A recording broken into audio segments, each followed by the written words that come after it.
સુરત શહેરના ઉધના વિસ્તારમાં ગુનાહિત બનાવ સામે આવ્યો છે। બીઆરસી નજીક અજાણ્યા ઇસમો દ્વારા જીવલેણ હુમલો કરવામાં આવતા એક વ્યક્તિનું ઘટનાસ્થળે મોત થયું હતું।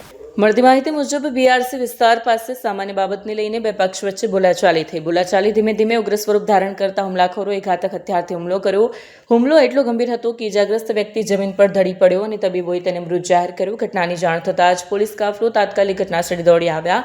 સમગ્ર વિસ્તારને કોર્ડન કરી તપાસ શરૂ કરવામાં આવી। પોલીસ દ્વારા અલગ અલગ ટીમો બનાવી આસપાસના સીસીટીવી કેમેરાની તપાસ હાથ ધરવામાં આવી છે, જેથી આરોપીઓને ઝડપી શકાય।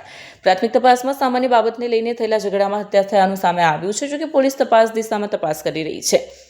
મૃતદેહને પોસ્ટમોર્ટમ માટે ખસેડવામાં આવ્યો છે। પોલીસ અધિકારીઓએ જણાવ્યું છે કે આરોપીઓને ઝડપી પાડવા માટે ખાસ ટીમો કાર્યરત છે અને ટૂંક સમયમાં ગુનાનો ભેદ ઉકેલાશે। હાલ વિસ્તારમાં પોલીસ બંદોબસ્ત ગોઠવવામાં આવ્યો છે અને પરિસ્થિતિ કાબૂમાં હોવાનું પોલીસ સૂત્રોએ જણાવ્યું છે।